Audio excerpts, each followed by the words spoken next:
오늘 우리에게 주신 하나님의 말씀은 창세기 45장 1절부터 8절까지 말씀입니다. 함께 봉독하시겠습니다. 요셉이 시종하는 자들 앞에서 그 정을 억제하지 못하여 소리질러 모든 사람을 자기에게서 물러가라 하고 그 형제들에게 자기를 알리니 그때 왜 그와 함께한 다른 사람이 없었더라. 요셉이 큰 소리로 우니 애굽 사람에게 들리며 바로의 궁중에 들리더라. 요셉이 그 형들에게 이르되 나는 요셉이라. 내 아버지께서 아직 살아 계시니이까. 형들이 그 앞에서 놀라서 대답하지 못하더라. 요셉이 형들에게 이르되 내게로 가까이 오소서. 그들이 가까이 가니 이르되 나는 당신들의 아우 요셉이니 당신들이 애굽에 판 자라. 당신들이 나를 이곳에 팔았다고 해서 근심하지 마소서. 한탄하지 마소서. 하나님이 생명을 구원하시려고 나를 당신들보다 먼저 보내셨나이다. 이 땅에 2년 동안 흉년이 들었으나 아직 5년은 밭갈이도 못하고 추수도 못할지라. 하나님이 큰 구원으로 당신들의 생명을 보존하고 당신들의 후손을 세상에 두시려고 나를 당신들보다 먼저 보내셨나니 그런즉 나를 이리로 보내니는 당신들이 아니요 하나님이시라. 하나님이 나를 바로에게 아버지로 삼으시고 그 온 집의 주로 삼으시며 애굽 온 땅의 통치자로 삼으셨나이다. 아멘. 아멘. 여러분 피곤하시죠? 예, 성경이 있는데 나오는데 하품이 쏟아져요. 사방에서. 이해해요. 점심 먹고 피곤하죠. 찬양팀 찬양 너무 좋죠? 와, 제가 아까 이거 있죠. 그럴 때 심벌이 같이 하는데 와, 심장 터질 뻔. 와, 예, 너무 좋았습니다. 예.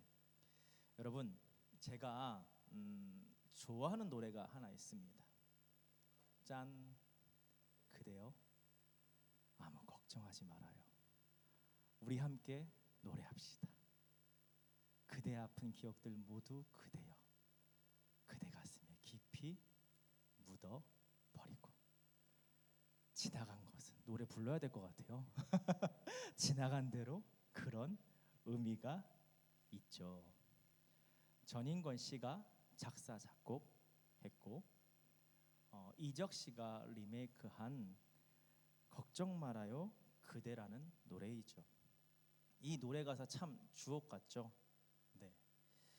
이 노래가 우리에게 와닿는 이유는 우리 모두는 지난날의 과거를 가지고 있기 때문입니다. 누구에게나 시간은 주어지고 결국 모든 시간을 지나온 우리는 과거라는 추억을 갖게 됩니다.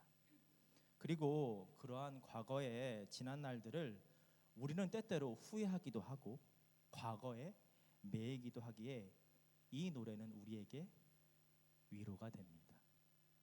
목사가 그렇죠. 찬양을 해야 되는데 내가 좀 그런가요? 아니죠. 아시죠? 어떤 느낌인지? 네.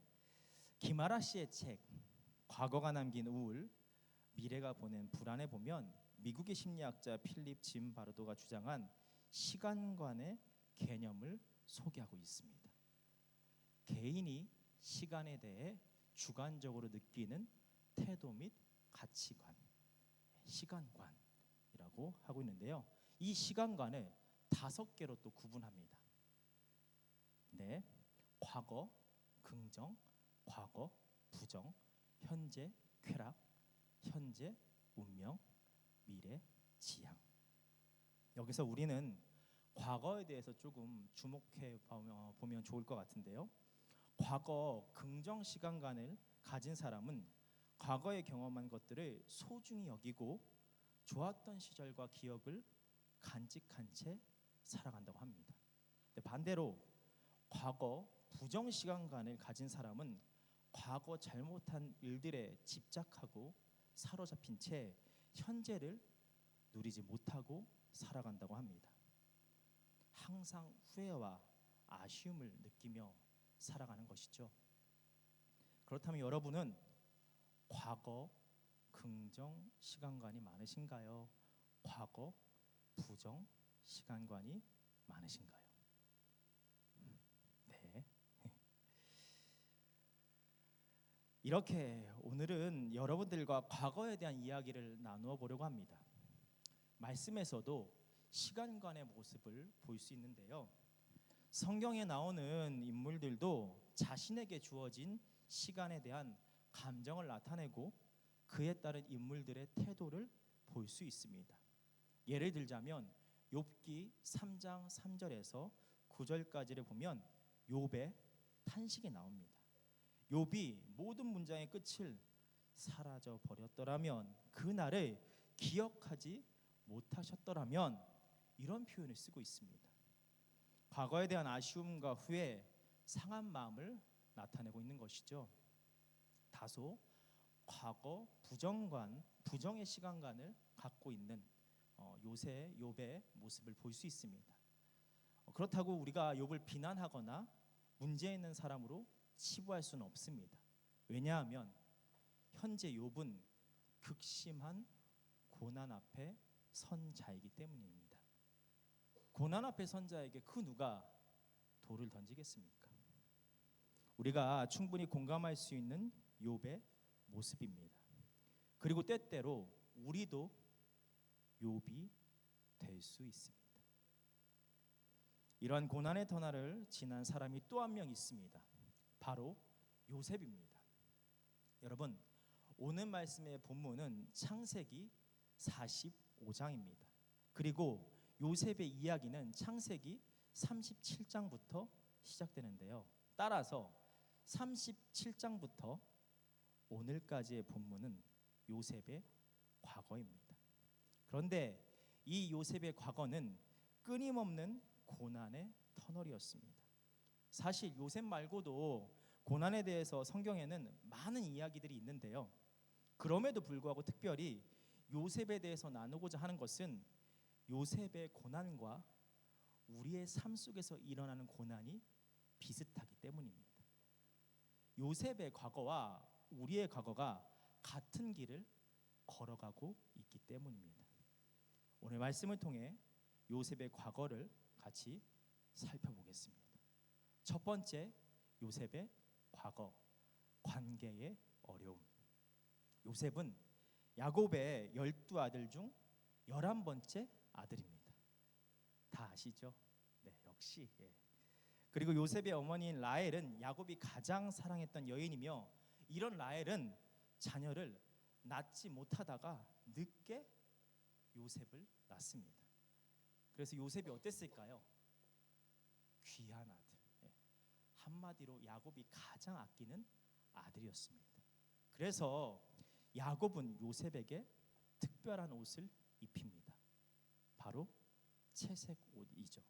제가 예전에도 요거에 대해서 조금 말씀을 드렸는데요.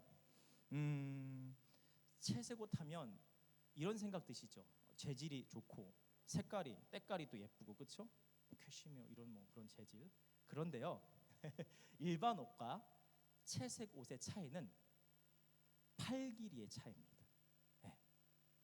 일반 옷은 보통 어깨나 어깨 약간 밑에까지 이렇게 위치해 있는데요.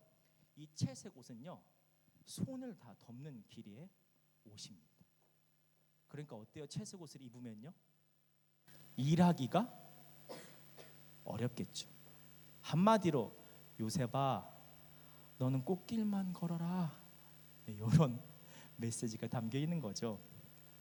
이 모습을 본 형들은 시기와 질투, 분함이 생깁니다. 그런데 또 요셉이 조금 눈치가 없었던 것 같습니다. 이 불난 집에 부채질을 해요. 한날은 요셉이 꿈을 꾸고 그 꿈을 형들한테 이 얘기를 해주는데요. 꿈에서 형들하고 자신이 밭에 이렇게 곡식단을 묶고 있었는데, 자신이 묶은 곡식단은 다 고개를 들고 그 자신의 곡식단을 중심으로 형들의 곡식단이 쫙 둘러 모여서 절을 하고 있다고 형들한테 얘기합니다. 무슨 말이에요? 형들 다 이제 내 밑으로 올 거야. 형들 화 났을까 안 났을까요? 나죠, 그렇죠? 근데 요셉이 또 이후에 꿨던 꿈을 또 얘기합니다. 이 꿈에는요, 뭐냐면요, 해와 달 11개의 별이 자신에게 절을 하는 꿈을 꾸었다고 말합니다. 해와 달은 누구예요 이제? 엄마 아빠, 맞아요. 엄마 아빠. 이제는 엄마 아빠까지 자기 밑으로 이제 얘기를 해요. 형들 화 나요 안 나요? 이 얘기를 듣고 아버지 야곱은 겉으로는 꾸짖었지만 그러나 이 요셉의 꿈을 마음에 두었다고 성경에서는 기록하고 있습니다. 여러분, 이 이야기에서 형들과 요셉의 관계를 생각해 보죠. 형들이 요셉을 시기질투합니다. 그리고 이 시기질투가 쌓이고 쌓여서 불안으로 바뀌게 됩니다. 요셉을 특별히 예뻐하는 아버지에게로부터 멀어진다는 생각으로 인해 자신의 존재를 인정받게 되는 자리가 없어지는 것이 아닌가 하는 불안. 요셉의 꿈이 정말일까 하는 생각으로 인해 삶의 자리가 무너져 설 자리가 없어지는 것이 아닌가 하는 불안. 이렇게 형들에게 자리에 대한 불안이 생기고 더불어 그 자리를 반드시 지키겠다는 욕망이 생깁니다. 그래서 어떻게 하나요? 요셉을 구덩이에 던져 죽이려 하다가 결국 애굽의 노예로 팔아버립니다.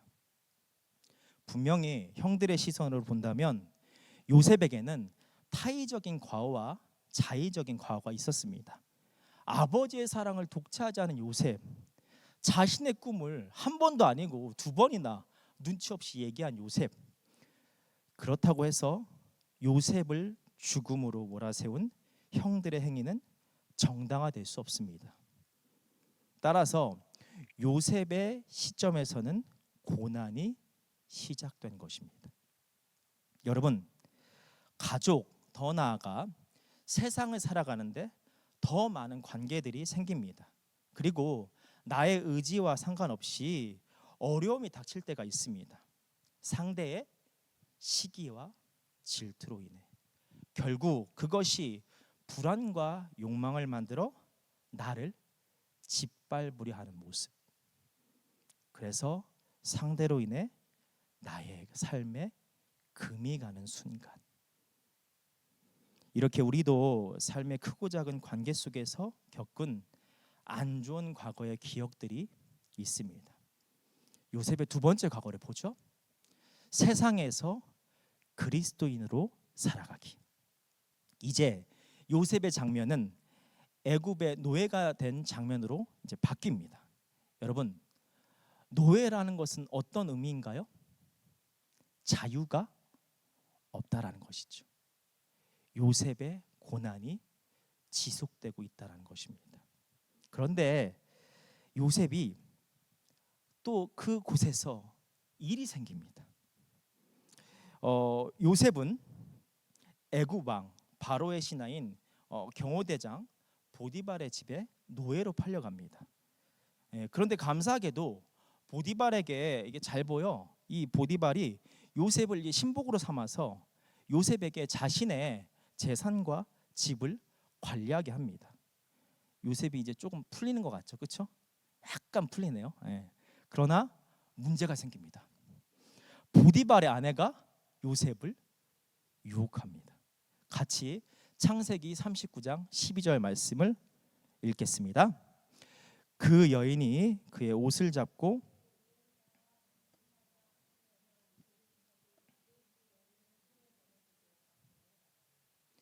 보디발의 아내가 요셉의 옷을 잡고 동침하자고 하죠. 그런데 여러분, 요셉이 어떻게 하나요? 유혹을 뿌리칩니다. 요셉이 집 밖으로 뛰쳐나갑니다. 이 모습에 분한 보디발의 아내가 요셉에게 복수를 합니다. 오히려 요셉이 나를 범하려 했다. 사람들을 불러서 알립니다. 그래서 결국 요셉은 보디발에 의해 감옥에 가게 되죠. 요셉의 행동은 윤리적으로 더 나아가 신앙적으로 정당합니다. 하나님을 경외하는 자로서 그 경외함을 보여준 것이죠. 그렇기에 요셉이 죄가 없음에도 불구하고 감옥에 가게 되었다는 것, 바로 믿음의 길을 걸어감으로 인해 생기는 그리스도인의 고난인 것입니다. 때때로 우리도 이런 경험을 할 때가 있죠. 우리 청년부는 참 멋져요. 예, 뭐가 멋지냐? 홀로 신앙생활을 하는 청년들이 많습니다. 예, 가족이 안 믿는데도 혼자 믿어요. 예, 그런 분들 응원합니다. 예, 응원해요. 예, 그래서 믿음 생활에 있어서 가족으로부터 지지를 받지 못할 때가 있습니다. 종교의 차이로 가족과 부딪힐 때가 있죠. 교회 다니는 것은 뭐라고 안 하지만 가족 행사와 예배가 겹칠 때 예배를 선택하면 가족들로부터 눈총을 받습니다. 뿐만 아니라 세상 속에서 크리스천이라는 이유로 나에게 과한 요구를 하거나 내가 손해 보는 것이 당연하다고 생각하는 분위기. 그렇죠. 고구마 올라오죠. 막 답답하죠. 기독교인이 왜 그래? 혹은 기독교인이라는 것 자체로 세상의 시선을 받아야 할 때, 이처럼 세상에서 우리의 믿음을 지키기란 생각보다 어려울 때가 있습니다. 마지막으로 요셉의 과거 세 번째, 잘해야 되는데, 꼬매. 여러분, 요셉은 그래도 이 가는 곳마다 일이 좀 풀리는 모습이 보입니다. 감옥에서도, 이제 감옥인데요, 감옥을 감독하는 간수장에게 잘 보여서 간수장이 요셉에게 감옥의 전반적인 일을 맡깁니다. 그리고 어느 날 요셉이 감옥에 있는 두 사람의 꿈을 해석해 줍니다. 한 사람은 술 맡은 관원장, 또 한 사람은 떡 맡은 관원장이죠. 요셉이 술 맡은 관원장은 그가 복직이 될 것이라고, 떡 맡은 관원장은 그가 죽게 될 것이라고 해석해 줍니다. 그리고 이때 요셉이 술 맡은 관원장에게 요청을 합니다. 복직이 돼서 왕에게 가면 나를 좀 말해주라고. 저기 요셉이 있는데요, 저 사람 참 억울해요. 억울하게 지금 오게 감옥에 갇혔어요. 풀려나야 됩니다. 왕이시여, 요 말 좀 해달라고 요청을 합니다. 그렇게 3일이 지나 술 맡은 관원장은 요셉의 해석대로 복직이 됩니다. 그러나 술 맡은 관원장이 요셉의 요청을 잊어버립니다. 성경에서 이 부분을 보면 두 관원장이 자신들의 꿈을 해석하지 못해서 근심이 가득하다고 기록하고 있습니다. 그래서 사실 또 그들은 왕에게 잘못을 저질러서 감옥에 들어왔고, 그렇기에 그들의 앞날이 불투명했습니다. 따라서 두 관원장에게 있어 꿈에 대한 해석은 절실했습니다. 그러니 요셉이 술 맡은 관원장의 꿈을 해석해주고 자신에 대해서 이야기해줄 것을 요청했을 때 관원장이 어떻게 반응했을까요? 걱정하지 마세요. 내가 복직만 되면 무조건 내가 얘기할게. 걱정 마. 안 까먹고 반드시 얘기할게. 이러지 않았겠어요? 네. 이런 반응이 충분히 상상이 됩니다. 그런데 관원장은 요셉을 잊어버립니다. 성경의 이유로 술 맡은 관원장을 통해 요셉이 감옥에서 풀려났다는 기록이 없습니다. 결국 술 맡은 관원장은 요셉의 요청을 잊어버린 것뿐만 아니라 모른 채 한 것으로 볼 수 있죠. 왜냐하면 시간이 지나서 이렇게 생각이 날 수도 있고, 그러면 그때라도 이렇게 말해줄 수 있잖아요. 사람의 배신이죠. 그리고 그 배신은 요셉을 깊은 좌절감에 빠뜨리기에 충분합니다. 왜냐하면 요셉이 감옥에서 풀려날 수 있는 유일한 방법이었고, 그가 관원장이 가장 절실할 때 도와주었기 때문입니다.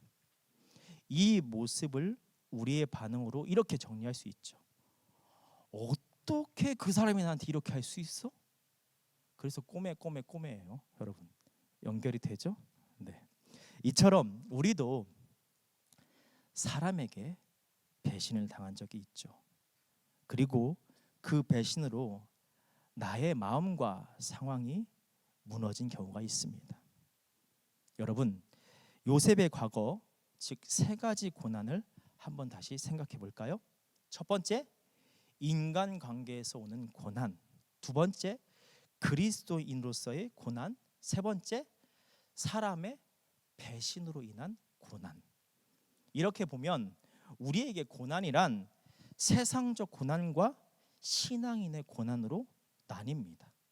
그리고 고난은 많은 부분 사람으로부터 오는 것을 생각해 볼 수 있는데요. 이러한 고난들, 이 과거들은 한 가지 공통점을 가지고 있습니다. 바로 까닭이 없다는 것입니다. 요셉이 경험한 세 가지의 고난을 보면 요셉에게 큰 문제를 찾을 수가 없습니다. 여러분, 우리의 과거 가운데도 여러 고난들이 있죠. 그리고 그 고난들 가운데 이유가 있는 고난들은 해석이 돼서 받아들이고 털어버리게 됩니다. 그래, 그때 내가 부족해서 그랬지. 그래, 상황이 안 됐어. 어쩔 수 없었어, 그거는. 그런데 아무리 생각해도 이해가 되지 않는 고난들은 쉽게 잊혀지지 않습니다. 그 과거가 해석되지 않아서 계속해서 과거에 머물게 됩니다. 혹은 과거의 일이 너무 힘들어서 마주하기 두려워합니다. 요셉도 마찬가지였습니다. 그런데 그 과거를 요셉이 마주하게 됩니다. 요셉을 버렸던 형들, 그래서 요셉의 삶을 고난의 터널로 몰고 간 사람들, 그 사람들이 지금 요셉 앞에 서 있습니다. 그리고 요셉은 고난의 터널을 지나 애굽의 총리가 되었습니다. 요셉이 원하는 대로 할 수 있는 위치에 서 있는 것입니다. 여러분들이 요셉이라면 어떻게 하셨겠어요? 혼내준다? 예? 엄벌에 처한다? 모른 척한다? 어떻게 하는지 한번 본다? 요셉은 형들을 용서합니다. 그리고 이 용서는 요셉이 이해되지 않는 까닭이 없는 고난의 시간들과 건강하게 마주하며 그 과거를 해석해내기에 가능했던 것입니다. 여러분, 요셉이 이해되지 않는 고난들 앞에서 그래서 매일 수도 있고 혹은 아예 마주하고 싶지 않은 과거를 어떻게 해석해냈을까요? 여러분, 이해되지 않는 고난 앞에서 믿음의 사람들이 하는 물음이 무엇인지 아십니까?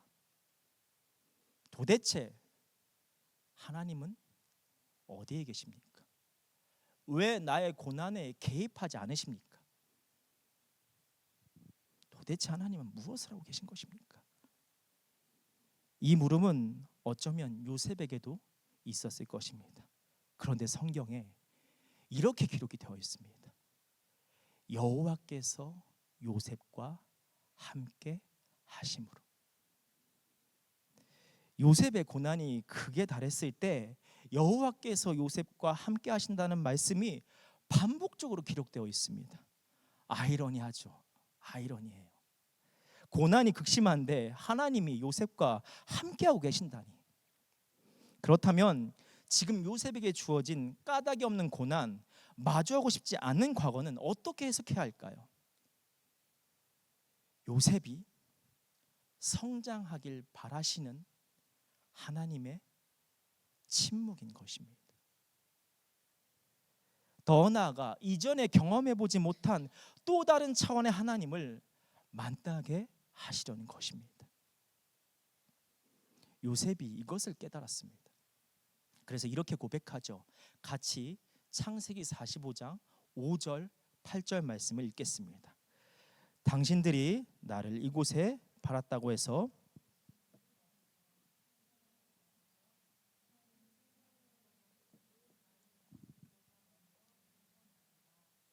그런즉 나를 하나님이 나를 바로에게 아버지로 삼으시고 그 온 집에 주로 삼으시며 애굽 온 땅의 통치자로 삼으셨나이다. 아멘. 여러분, 이 요셉의 고백은 다시 이렇게 재해석하여 고백되어집니다. 나의 모든 과거의 주인은 하나님이시다. 그리고 하나님이 나를 통하여 이루실 일이 있으시다.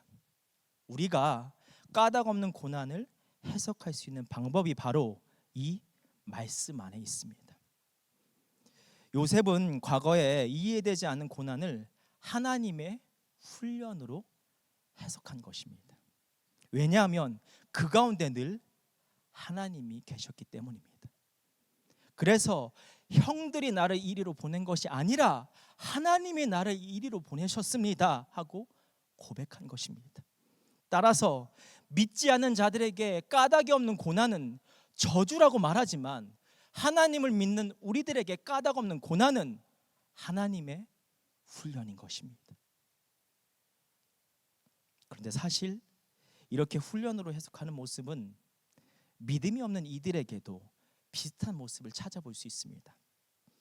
자기계발서나 자서전을 보면요, 실패와 고난을 성공의 자양분, 밑거름으로 이렇게 표현하면서 자신이 성장하는 과정이라고 말하기 때문입니다. 따라서 우리는 여기서 한 발 더 나아가야 합니다. 까닭이 없는 고난이란 하나님의 훈련이다. 그리고 그 훈련을 통하여 나의 삶 속에서 하나님의 비전이 이루어진다. 여러분 생각해 보십시오. 요셉이 노예로 팔려간 보디발의 집에서 오히려 보디발의 신복이 되어 보디발의 집과 재산을 관리하게 됩니다. 요셉이. 또한 감옥에 갇혔을 때 요셉은 감옥의 전반적인 일을 맡게 되는 관리인의 위치에 오르게 됩니다. 그런 경험을 하죠. 그리고 요셉은 그 경험들이 발휘되는 총리의 자리에 오르게 되어 창세기 50장 2절에 이렇게 고백합니다. 같이 우리 힘내 한번 읽어보겠습니다. 당신들은